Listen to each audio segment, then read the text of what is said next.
باشا فرمي ولقد علمتم الذين اعتدوا منكم في السبت فقلنا لهم كونوا قردة خاسئين فجعلناها لكالا لما بين يديها وما خلفها وموعظة للمتقين.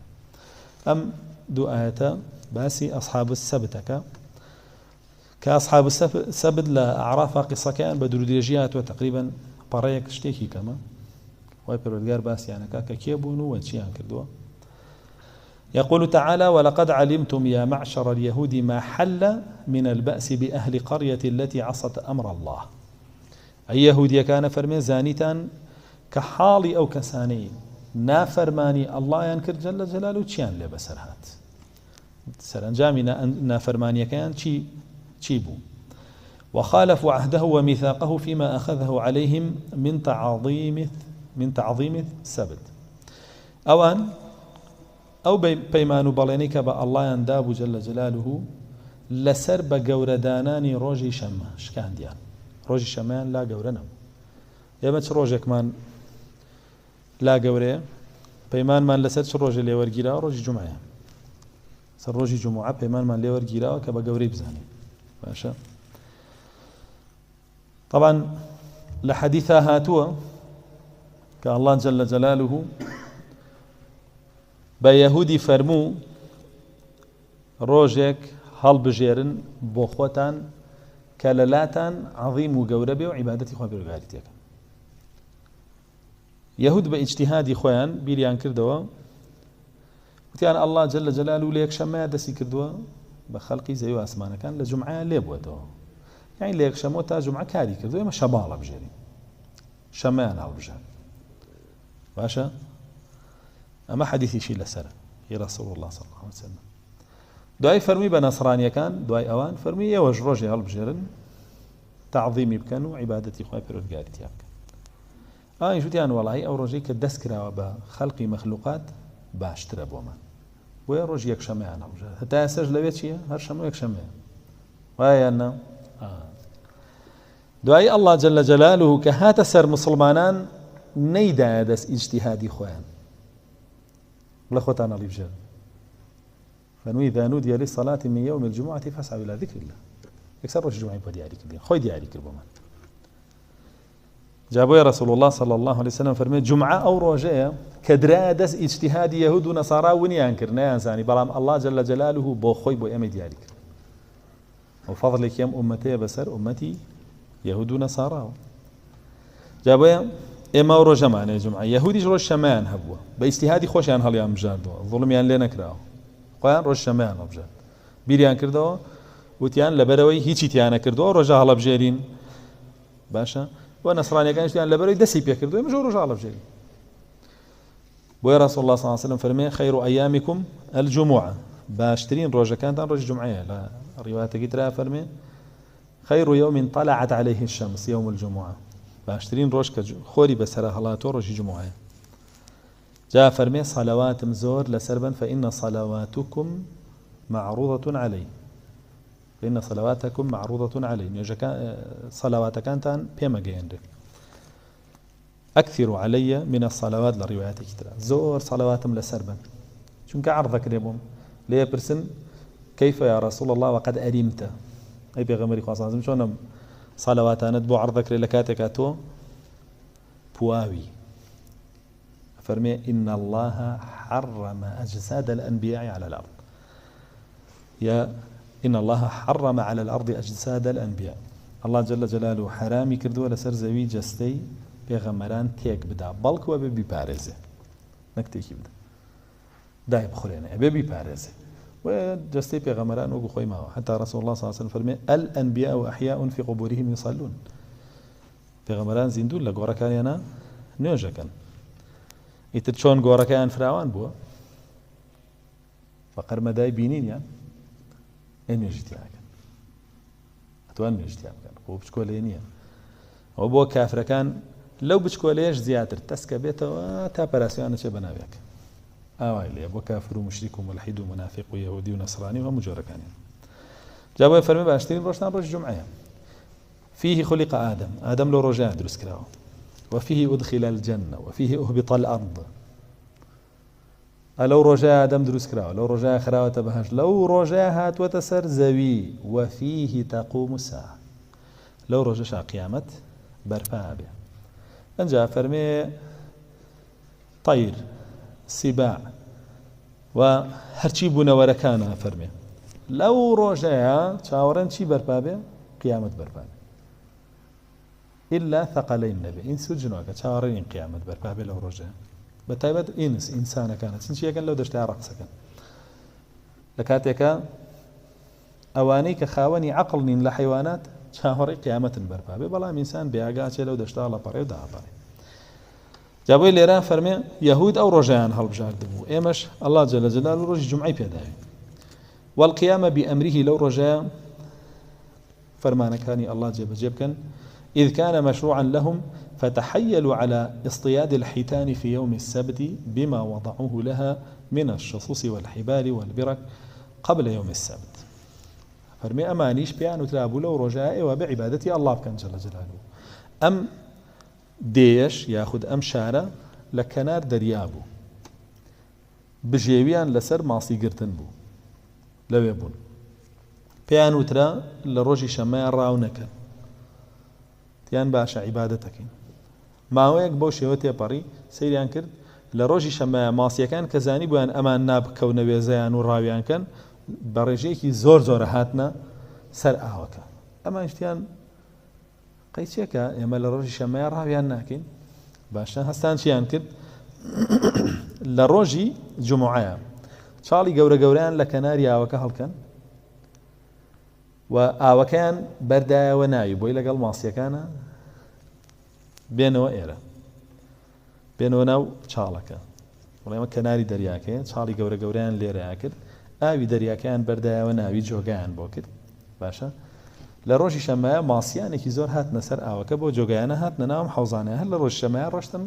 قوفڵی جۆگاکەیان کرد بۆی ماسیەکان مەجالی گەڕانەوەیان نەبێت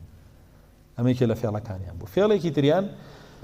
لە ڕۆژی جومعەیە تۆڕەکانیان دانا لە ڕۆژی شەممایە تۆڕەکانیان تون کرد بۆی لە ڕۆژ یەکشەممایە دەریکەن وەکو چۆن ماسی چاڵەکانی جوتیان لە ڕۆژ یەکشەممایە دەریانەکەین تر بۆ شێوە ئێمە لە شەممایە ڕاومان نەکردو هەتا شەممە ڕۆحیان تیا بووە لە ئاویشا بوون وا ناکە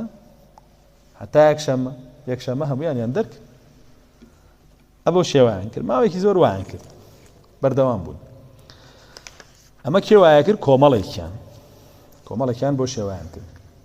حتى جاءت يوم السبت على عادتها في الكثرة نشبت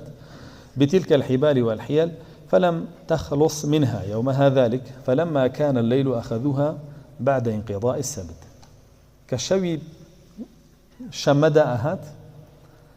بلين أبو بيك شمب وبياني شوكيانو طاو شويك شمي روشي شمطاو بابرين هميان داركين هیچ حاڵەکانیشان هەموویە گرت هی تۆڕەکانیشان دەرەکرد ئەبۆ شێوە کۆیانە کردەوە ئێستا ڕاوی خۆیان کەی کردەوە بە حسابی خۆیان خوا خاڵەتیان حسابی خۆیان خوا هەڵا خەڵەتیانە ئەمە حیلە شەرعیە کێ دایناوە یەهود دایناوە حیلە شەرعیشی یەهودە ئێستا باڵاکان ئەڵێن بە حیلە شەرعیکەین بۆتان بە حیلە شەرعی بۆتان حلەکەین بە حیلە شەرعیەوە یعنی وەکو یەهود وەکو ئانەکەین بەیەکەوە ڕێکی خەین بۆتان بۆیە نەچی بەلای جەماعەتی حیلە شەرعیە فلما فعلوا ذلك مسخهم الله إلى صورة القردة ابن كثير فرمك أو كاريان كر الله جل جلاله كدني بميمون بلام قيل سورة عرافة فرمي كهنديكيان أو تاوانيان أنجام دا لبرامبر أوانا خلق كبون بدو بشو بشي كان أشون بردوام أنكرك عشتي وامكان بلا بس خوتانين خايف الرجال مي لقى دخل كتون بديار خوتانەوە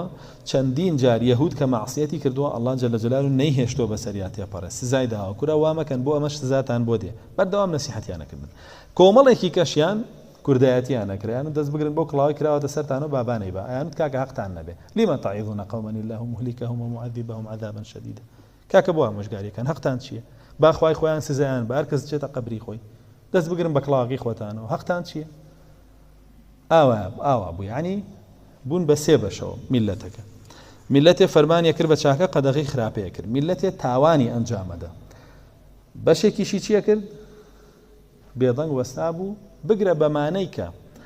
ئەمریان بە چاکە و نەهی لە خراپەیانە کرایانوت ئێوە ژەختان نەوێ سەریانەوە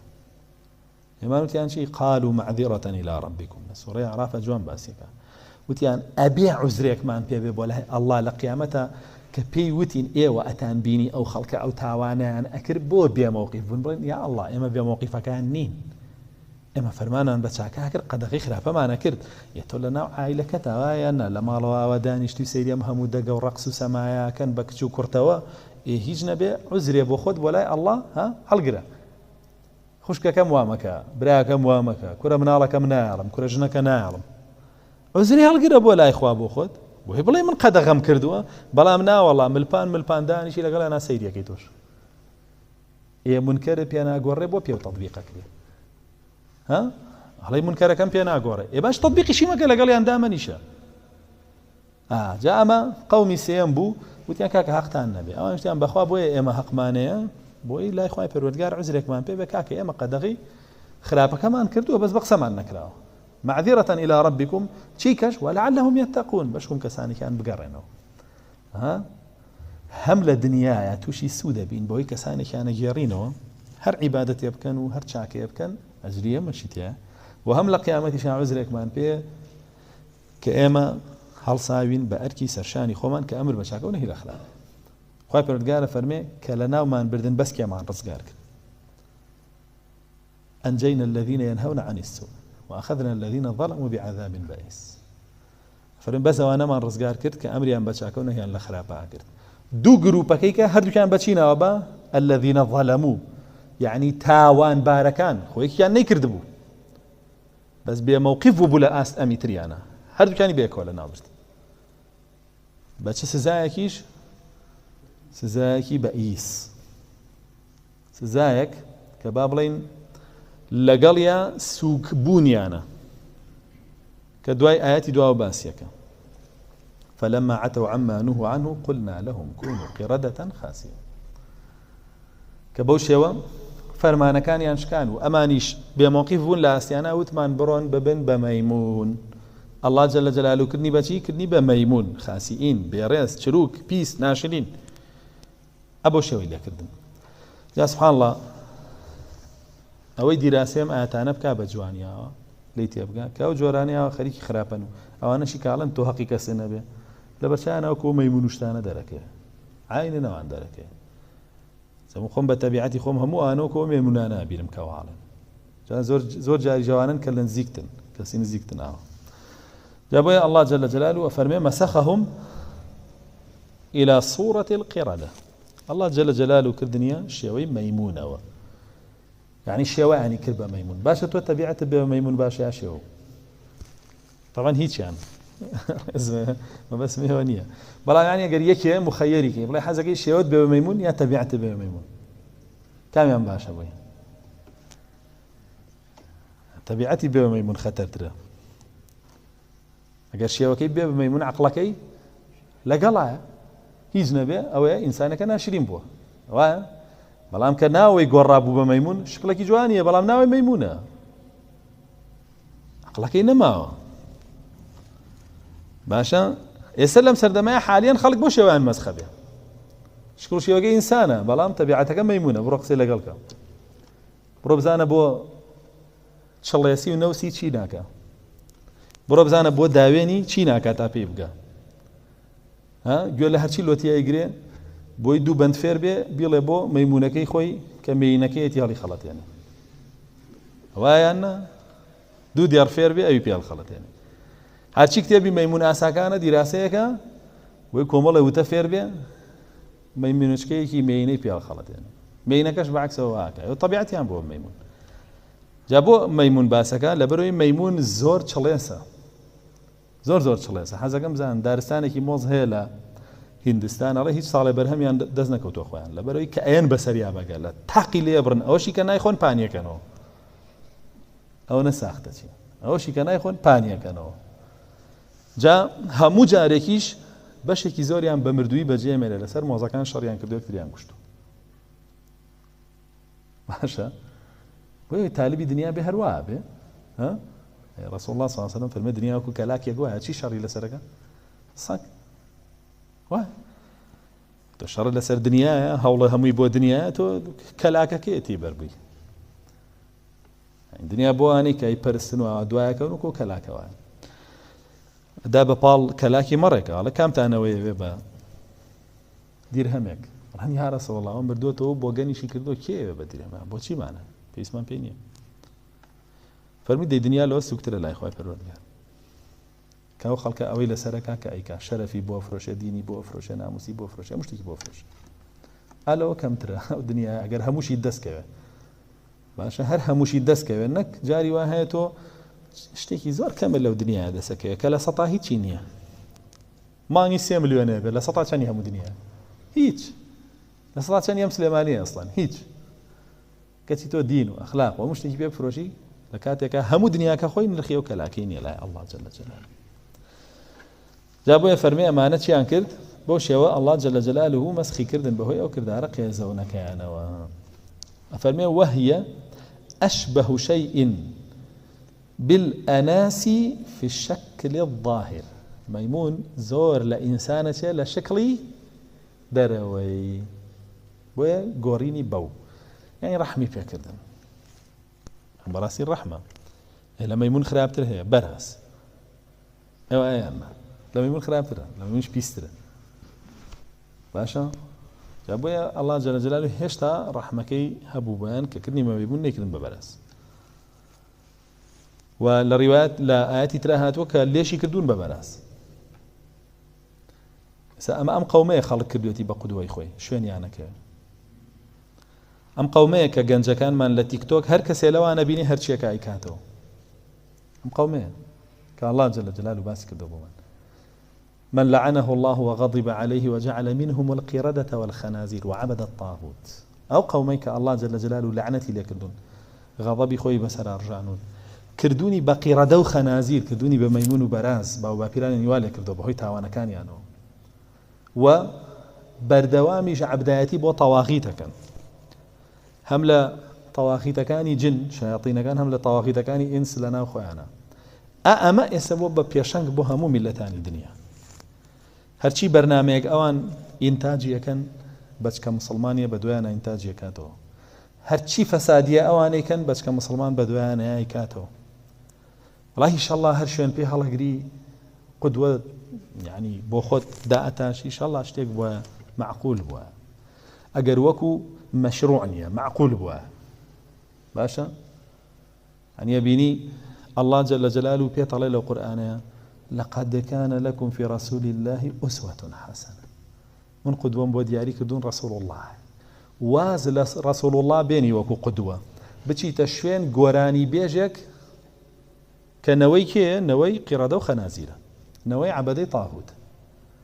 بچي تشوين ياريزانية كأوية بچي تشوين أكترية كأوية واز لكي يعني تو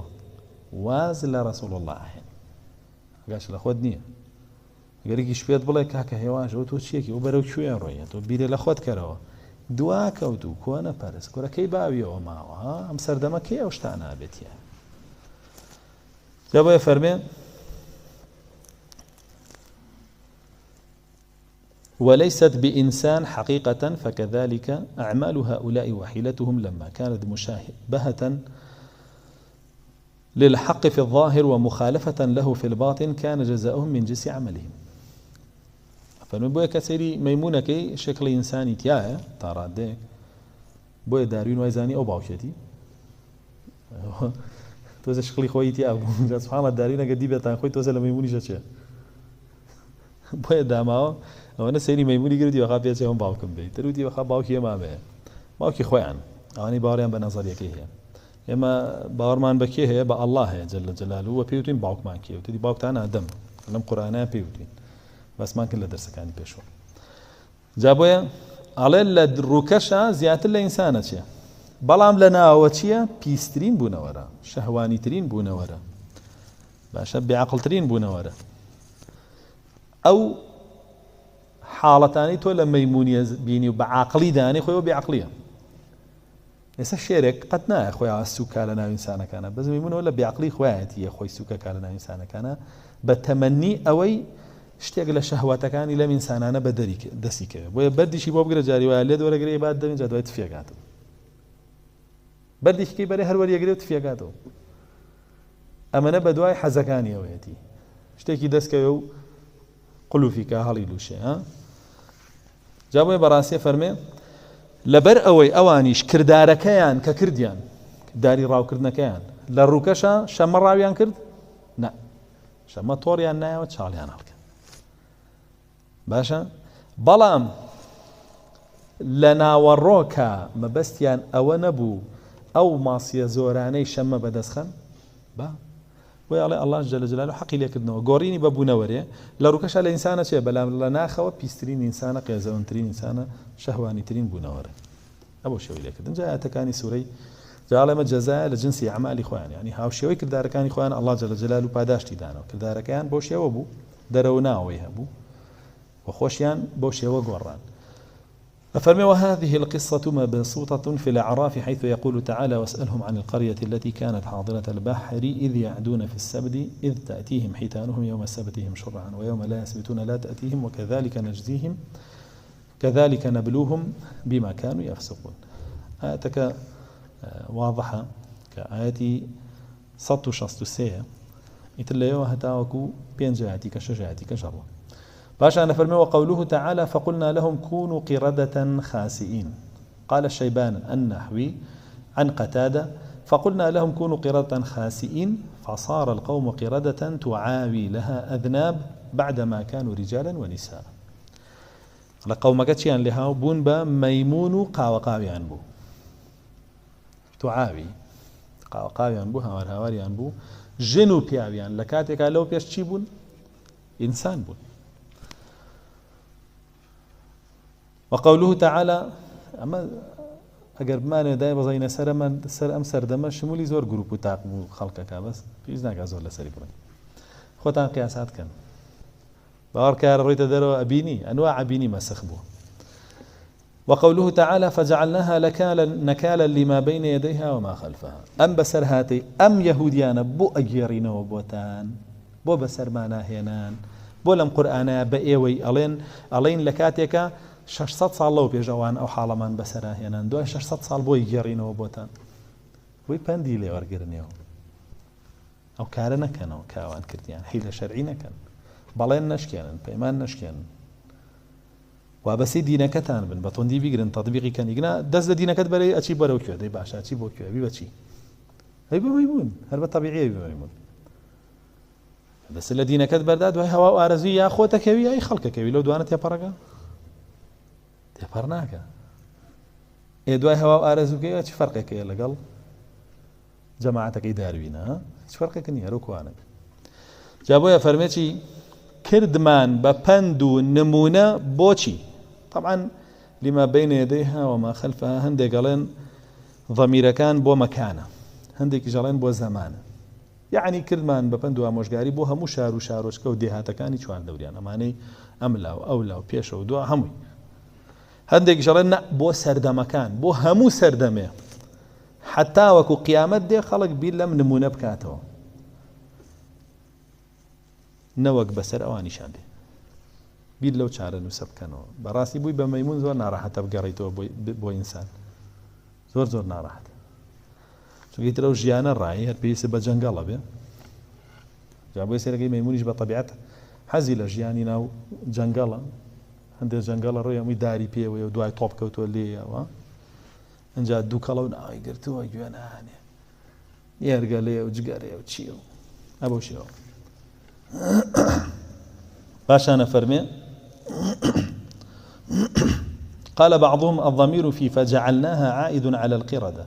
وقيل على الحيتان وقيل على العقوبة وقيل على القرية حكاها ابن جرير الضمير كتشان قسيتها وتيانا